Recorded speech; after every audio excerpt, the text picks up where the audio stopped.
শোনাই সেই ইমানদারের নাম হচ্ছে আব্দুল উজ্জাফ। নাম কি? আব্দুল উজ্জাফ। এই আব্দুল উজ্জাফ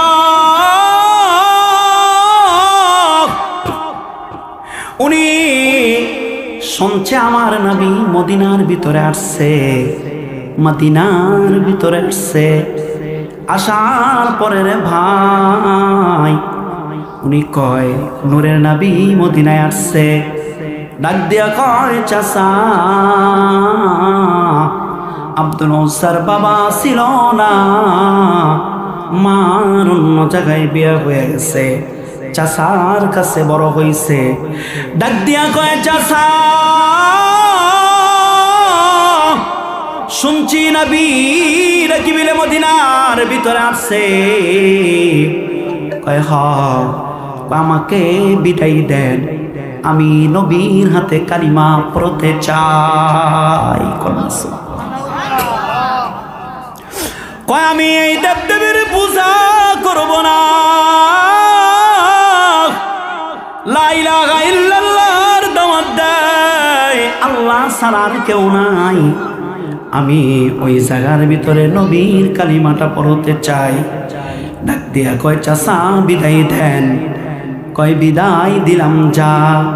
এবার চাচা মুখটা ঘুরাইয়া যখন নাকি আব্দুল উজ্জা যাওয়ার জন্য নেয়, ডাক দিয়া কয় আব্দুল উজ্জা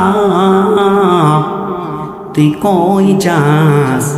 কয় মুহাম্মাদের কাছে যাই, কালিমা ঈমান ওয়ালা হওয়ার জন্য।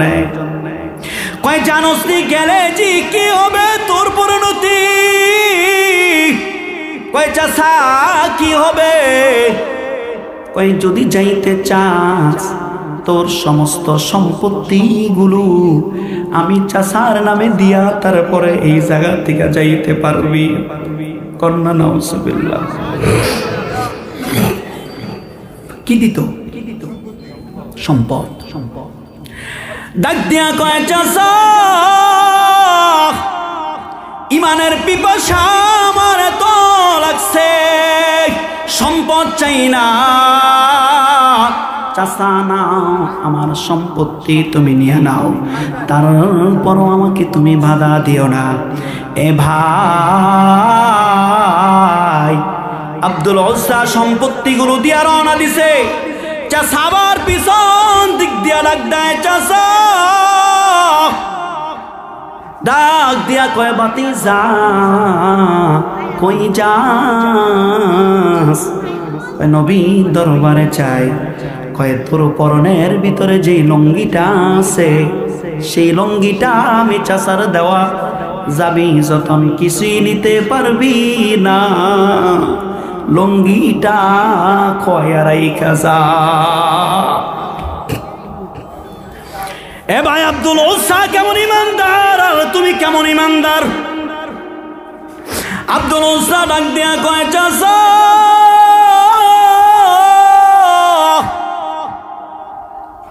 ওই নবীর কাছে যাইতে আমার সম্পদ দিলাম, আমি সম্পদের মায়া করলাম না। চাচা গো আমার বাবা নাই, মা নাই, আমি লঙ্গিটা খোয়া কেমনে করে আমি উলঙ্গ হইয়া রাস্তা দিয়ে আমি হেঁটে যাবো গো চাচা, আপনার কাছে আমি ভিক্ষা চাই, লঙ্গিটা আমাকে দেন। কাফের তো বড় কাফের, কয় না কোন চোখের পানি কাম হবে না, লঙ্গি দেব না। এই টামটার ভাই মনোযোগ দিয়া বোঝার চেষ্টা করেন। আব্দুল উজ্জা লঙ্গিটা ধরে টান দিয়া লঙ্গিটা খোয়াইয়া চোখের পানি গুলো সেরে লজ্জাস্থানের ভিতরে ধরিয়া ধরিয়া মদিনার রাস্তা দিয়া হাঁটে।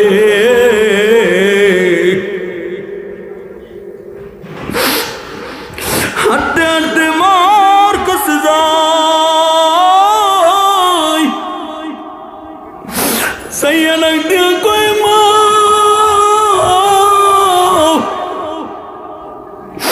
তোমার বিয়া হওয়ার পরে গো মা জীবনে এই জায়গার ভিতরে আমি আসি নাই গো মা, আজকে বড় অসহায় হইয়া আমি আসছি। পর্দার আড়ালে দেই গান দিয়া কয় মা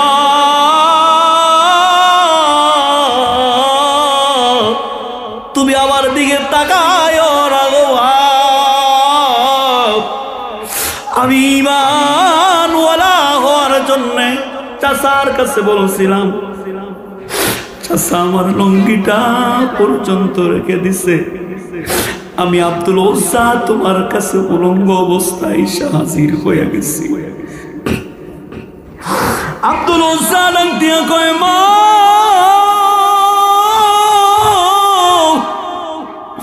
যদি পারো গো মা আমি নবীর সামনে কেমনে করে উলঙ্গ অবস্থায় যাব,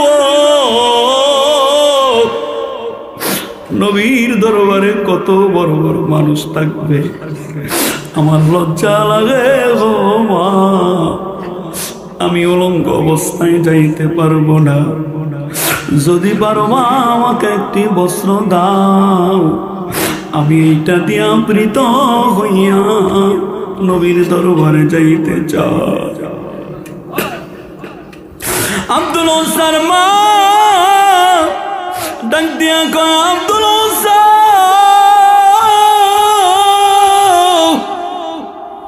ইসলাম কবুল করার জন্য বুঝি আজকে তোর এই অবস্থা, নে যা আমি মা তোকে একটি কম্বল দিলাম, একটি বস্ত্র দিয়া দিলাম।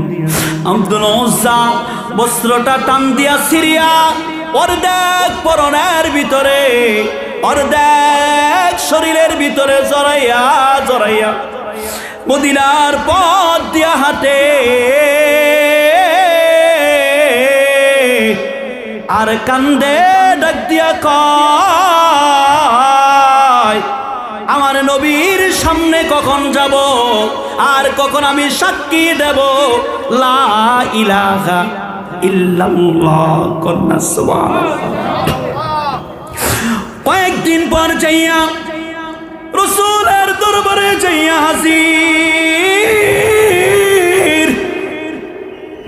আব্দুল ওজ্জা যখন নাকি রাসূলের দরবারে যাইয়া হাজির হইল, এ ভাই সময়টা ছিল আসরের সময়, আল্লাহ রাসূল আসরের নামাজ পড়িয়া বসা, কিছু সাহাবীরা দিয়ে কয় নবী গো আপনার কাছে একজন ভিখারি আসছে গো নবী। এবার আল্লাহর নবী ডাক দিয়া কয় ভিখারি না, ভিখারি না, এইটা দুনিয়ার কোনো ভিখারি না, ডাক দে আইতে কয়। আব্দুল ওজ্জা আল্লাহ রাসূলকে দেখা মাও করে কাঁদিয়া দিছে, আমার নবী আব্দুল ওজ্জারে দেখা চোখের পানি রাখতে পারে না, ডাক দিয়া কে আব্দুল ওজ্জা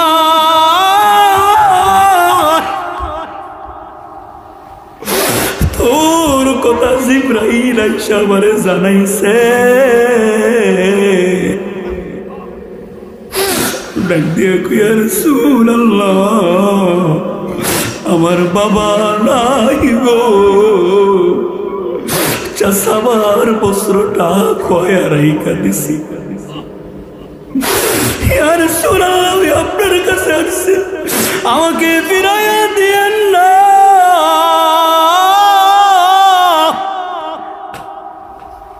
আমি ইমানের জন্য সব কিছু ত্যাগ করেছি, লঙ্গ হয়েছি, আমাকে পড়াইয়া দেন লা ইলাহা ইল্লাল্লাহু মুহাম্মাদুর রাসূলুল্লাহ। সবাই পড়েন সাল্লাল্লাহু আলাইহি ওয়াসাল্লাম। এ ভাই আব্দুল ওসা ইমানের জন্য সব সাইরা দিছে, আর আমরা সব কিছুর জন্য ইমান সারি। কি কোন কথা ঠিক কিনা? আমরা একটা টাকা যদি চইলা যায়, আগে ইমানটা বিক্রি করি, তারপরে টাকাটা দরিয়া ফেলি। কি কোন কথা ঠিক কিনা? আমার আল্লাহ এই কথাটাই রাখ দিয়া বললেন, ইল্লাযীনা আমানু ওয়া আমিলুস সালিহাত।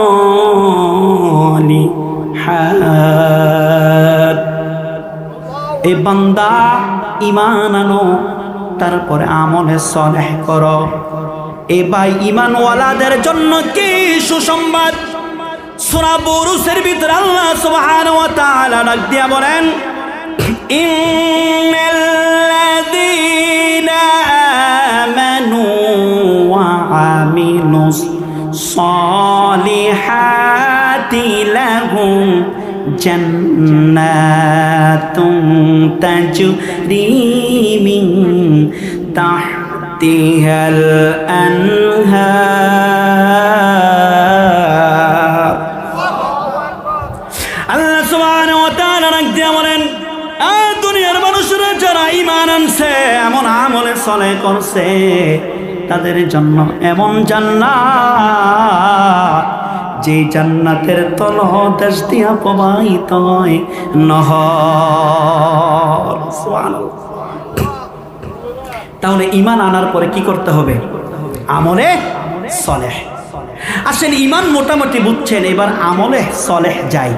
আমলে সালেহটা কি আপনারা বুঝেন? ভালো আমল।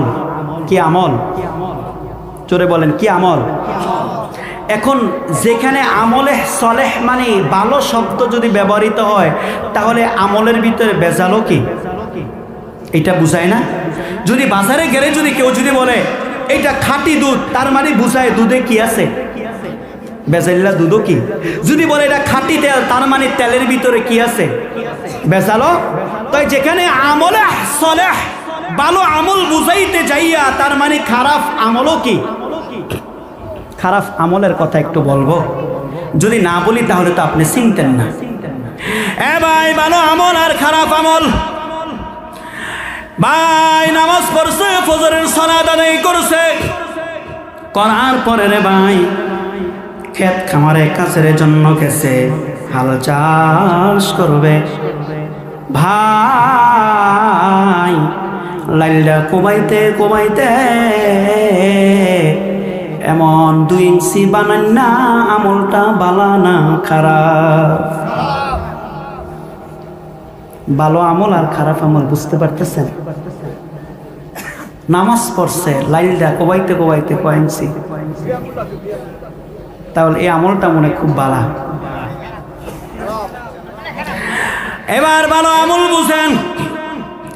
আমি নাম কমু না, এক দলের প্রেসিডেন্ট ক্ষমতা পাওয়ার জন্য আল্লাহ রাসূলের রওজায় যাইয়া কান্দে, ওগো মদিনাওয়ালা, যদি আল্লাহ যদি আমাকে ক্ষমতা দেয়, আপনার রওজায় বৈশা ওয়াদা করলাম বাংলার মানুষের আমি আর কষ্ট দেব না। কি কন, আছে কি নাই? ও সব সময় মদিনা, নির্বাচন আগে মদিনা যাইয়া এই ওয়াদাটা করিত। অনে আবার কইবেন যে রাজনীতি বয়ান দেয়, আমনগুলো এত জ্বালার শেষ নাই, যে যা বুঝেন বুঝেন, এনতে বাইক জামু যে হে আশা কইরা তো আর আইসি না। তাহলে তার একটা ইমানদারের পরিচয় হয়? এটা বেঈমানের পরিচয় আছে। আইসি দিনের দাওয়াত দিতে, মল্লে শহীদ বাঁচলে কাছে। সুবহানাল্লাহ। এ ভাই, ইমানদারে ক্ষমতা দিল, ক্ষমতা পাওয়ার পরে কুত্তার সাথে এত কষ্ট বাংলার মানুষের দেয়। এই কুত্তার যাতে কামড়াইতে কামড়াইতে বাংলার মানুষের এমন বিষ দেয়, 20 বছরও বাংলাদেশ মাথা যারা দিয়া জাগাইতে পারে না। কি কোন কথা ঠিক কিনা? শুধু তাই না, মদিনাওয়ালার কাছে ওয়াদা দিয়া ক্ষমতা আল্লাহ মদিনাওয়ালার গোলামদেরকে মাহফিল করতে দেয় নাই। কি কোন কথা ঠিক কিনা? এমন কামড় দেয়, কুত্তায় কামড় দিলে তো বিষ নামানো যায়। এবার 7টা ইনজেকশন দিলে এরকম যে বিষ নামানো সম্ভব। যদি বেশি কামড়ায় লাই ঢাকা মহাকালে গেলে কি বলেন বিষ নামানো যায়। আর এই মানুষ কুত্তায় ক্ষমতাওয়ালা কুত্তারা যখন কামড় দেয় এই লেটগঞ্জের মানুষও বিষ নামাইতে পারে না, ঢাকার মানুষও বিষ নামাইতে এখন পারছে। যারে খাইছে তো তসতস বানায় দিছে, যার বাড়ি তো দখল করছে তো শেষ, যার সন্তানের দিকে কুত্তায় টার্গেট দিছে এই সন্তান আর মাথা সারা দিয়ে লেটগঞ্জ ব্যবসা করতে পারে নাই। কি কোন কথা ঠিক কিনা? এমন কুত্তায় কামড় দেওয়ালা আমলদারি আছে কি নাই? কি কোন আছে না? এই দেখেন কুত্তার কামড়ের কথার পরে আল্লাহ কি কয়? 4টাতে কয়টা বলছি? 2টা বলছি, একটা ঈমান আর একটা কি আমলে সালেহ। এরপর আল্লাহ সুবহানাহু ওয়া তাআলা নাক দিয়ে বলেন ওয়া তাওয়াসাউ বিল হক। মানুষে কি বলবে? হক বলবে, হক পথে চলবে, সত্য বলবে। সুবহানাল্লাহ। এই হক বলতে আপনারা বুঝেন নাই, আরেকটা আয়াতের সাহায্য নেই আপনাদের কাছে, তাহলে হক বুঝতে সুবিধা হবে। আল্লাহ সুবহানাহু ওয়া তাআলা নাক দিয়ে বলেন ওয়া কুল জাআল হক ওয়া যাহাকাল বাতিল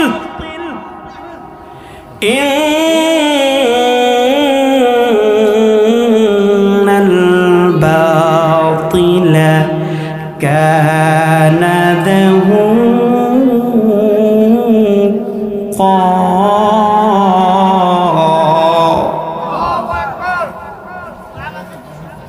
খুব ভালো করে বুঝছেন, আমার বাড়ানোর চেষ্টাও করেন না। আমরা বক্তা নিয়ে আসেন ইনশাআল্লাহ, আগামী এর পত্র আসলে আপনাদেরকে পুরা বিস্তারিত শোনাবো। যেই কথাটা বলতে নিছিলাম কি, হক। হক যখন আসে বাতিল তখন পালায় না থাকে।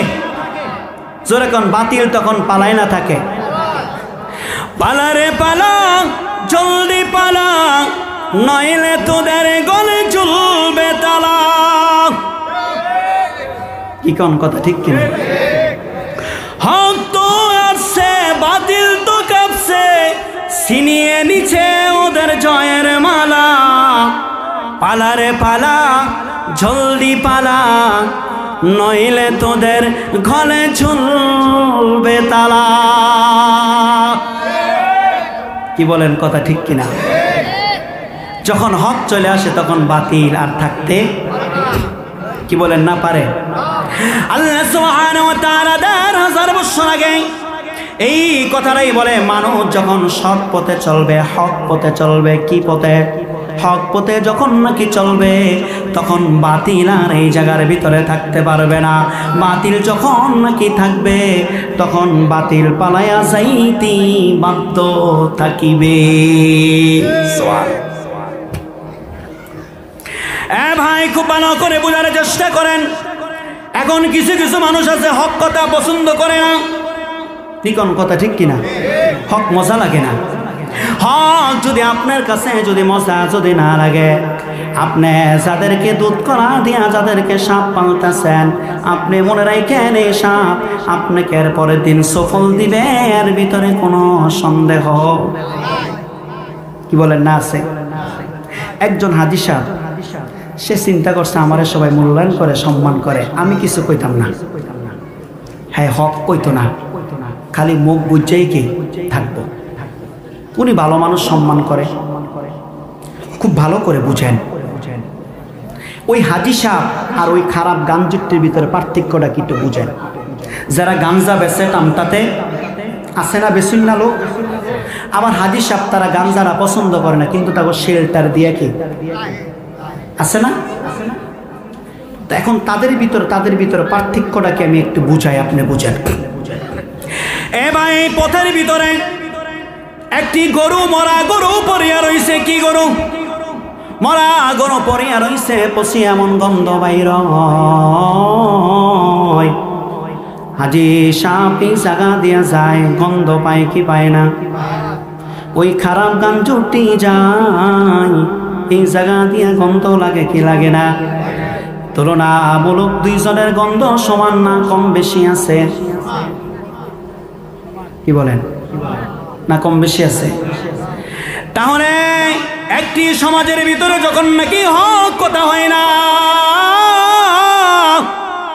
ওই হাজি সাহেব যেমনে করে গন্ধ পায়, যেমনে করে ধ্বংস হইয়া বা পুরো এমনে করে সমাজের ভিতরে কি হয়। তাহলে রসুল বুঝাইতে চায়, ওই দেশের হাজি সাহেবের পাশার ভিতরে 10টা বাড়ি দাও, সে কেন হক কথা কয় না? ওই দেশের গাঞ্জুটির পাশেও 10টা বাড়ি দাও, সে কেন এই দেশের ভিতরে গাঞ্জা খায়? তাহলে দুইজনের বিচার সমান না, কম বেশি আছে? কেন সে দেখা কেন কইল না? সে দেখা যদি আপনি যদি ইসলামটারে এমনই সহজ যদি মনে করতেন, আমার রাসূলের এই সামনে 2টা দাঁত আর ভাঙ্গা লাগতো না। কি কোন কথা ঠিক কিনা? আমার রাসূল দাঁত ভাঙছে হক কথা বলার কারণে না, রাসূল দাঁত ভাঙছে সমাজের ভিতরে মিল্লামিশা তার কারণে। কি কথার কারণে? কি হক কথা? আমার রাসূলের নাম 40 বছর আগে তার নাম আল-আমিন। সে বড় বিশ্বাসী, সে বড় ভালো, তার মতো ভালো মানুষ আর কি একজনও নাই। এবার রাসূল 40 বছর পরে পাহাড়ের উপরে উঠে ডাক দিয়ে বললেন, হে আমার জাতি, হে আমার গোত্রের লোকেরা শোনো, আমি যদি বলি ওই পাহাড়ের ওই পারে তোমাদের জন্য শত্রু অপেক্ষা আছে, তোমরা বিশ্বাস করনি? কয় হ, আমি বিশ্বাস করি, আমি বিশ্বাস করি, আমরা বিশ্বাস করি। আমি যদি বলি এই পাহাড়টা সন্ন্যের হয়ে যায়, তোমরা বিশ্বাস করবানি? ডাক দিয়া কয়, ইয়া রাসূলুল্লাহ, আমরা আপনাকে বিশ্বাস করব, আপনার কথা কি বিশ্বাস করব। কয় যদি আমাকে এতই বিশ্বাস যদি করো, তাহলে তোমরা পড়ো লা ইলাহা ইল্লাল্লাহ, কন্যা সুবহানাল্লাহ। কি কইল? হক কথা বলল, লা ইলাহা আল্লাহ ছাড়া কোনো কি নাই। এন হক কথাটা কোনটা কোন তো দেখি? ওনারা 104খানা মূর্তির পূজা করত। কয়খানা? 4খানা মূর্তির পূজা করত। আমার রাসূল কয় মূর্তি এই সেজদাকারী কয়জন? পূজাকারী কয়জন? তার নাম কি? আল্লাহ। তার নাম কি? তোমাদের 404খানা, 402খানা, 101খানা যত জাত আছে সব বাদ লা ইলাহা ইল্লাল্লাহ, এক আল্লাহর গোলামি করো। এই কথা বলতে দেরি সত্যবাদী মানুষটা হয়ে গেছে পাগল। কি হয়ে গেছে? কয় মাথা খারাপ হয়ে গেছে। কয় মাথা খারাপ হয়ে গেছে। এর মতো পাগল আর কি নাই। এবার রাসূলকে প্রস্তাব দিলেন, এ মুহাম্মদ, তুমি যদি চাও এই মক্কার সবচাইতে সুন্দরী নারী তুমি বিবাহ করবা, তাও তোমাকে দেব। তুমি যদি চাও মক্কার আমাদের সবার লিডার হইবা, তাও তোমাকে বানাবো। ক্ষমতা চাইলে ক্ষমতা, টাকা চাইলে টাকা, তুমি নারী চাইলে নারী, কি চাও কিন্তু একটাই গোপন রাখো, হকটা গোপন রাখো, এক আল্লাহ, এই কথাটা গোপন রাখো। আল্লাহ রাসূল ডাক দিয়া বললেন, আমি কিছুই চাই না, আমি হক বলতে চাই, লা ইলাহা ইল্লাল্লাহ। এই কথা তুলে ধরলেন, আমি চাই কি লা ইলাহা ইল্লাল্লাহ, সুবহানাল্লাহ। এই কথা বলার সঙ্গে সঙ্গে মারামারি কাড়াকাড়ি আছে কি নাই?